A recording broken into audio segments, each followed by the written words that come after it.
زرتاج، پہلے تو prime minister کے وزٹ کے اوپر آپ ہی تبصرہ فرما دیجئے، آپ کی رائے میں اچھا رہا، کچھ چیزیں حاصل ہوئیں یا بہت کچھ ایسا ہے جس کے اوپر ابھی کام کرنا باقی ہے؟ میرا خیال ہے کہ یہ جو کنکلوڈنگ ریمارکس تھے جو انہوں نے تھنک ٹینک کے سامنے کہے ہیں، for me which matter is, جو میں الفاظ سننا چاہتی ہوں، کشمیر کو میں سننا چاہتی تھی، افغانستان کو میں سننا چاہتی تھی، آفس صدیقی کو میں سننا چاہتی تھی،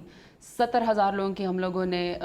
قربانیاں دی ہیں، پراکسی وار آپ کی تھی، ہمارا کوئی بندہ 9/11 میں شامل نہیں تھا، اس کے باوجود آپ نے ہم پہ ٹرسٹ نہیں کیا، جبکہ آپ نے ڈوم اور کہا۔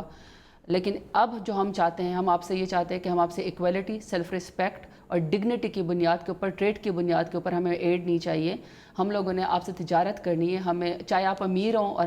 ہم آپ کے جتنے امیر نہ بھی ہوں، but there can be mutual respect. I think یہ الفاظ، اور پھر ایک سپر پاور کے پریزیڈنٹ کا یہ الفاظ کہنا کہ پاکستانی قوم اور ان کا جو پرائم منسٹر ہے وہ ایک محنتی، ایماندار، غیرت مند قوم ہے، ٹف قوم ہے، اور جیسے کہ پرائم منسٹر خود ہیں، تو اور ہی is one of the popular leader, تو میں سمجھتی ہوں کہ وہ جو ایک قوم کی ڈگنیٹی ہوتی ہے، ہمارے بھی بہت سارے لوگ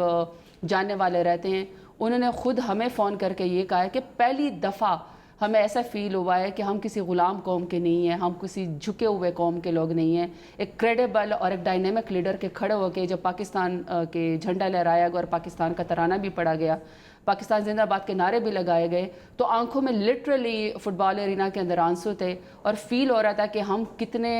زبردست ملک کے باشندے ہیں، اور ہمارا پرائم منسٹر کتنا ڈگنیٹی رکھتا ہے کہ آج ہمیں پاکستانی ہونے پر بھی فخر ہو رہا ہے، اور ہم نے باقاعدہ جو ارد گرد کی ویسینٹی میں لوگ رہ رہے تھے، ہم نے باقاعدہ ان کو $50 سے $100 دیے کہ آپ ہماری گاڑی یہاں پہ پارک ہونے دیں، کیونکہ جگہ کوئی نہیں تھی۔ So people paid to listen to their prime minister, اور پہلی دفعہ ان کو فیل ہوا ہے کہ ہم غلام قوم سے نہیں، ہم برابری کی سطح پہ، رسپیکٹ کی سطح پہ کھڑے ہیں۔ تو میں سمجھتی ہوں کہ قوم ہونے کا ثبوت، غیرت مند ہونے کا ثبوت، محنتی قوم ہونے کا ثبوت، عزتدار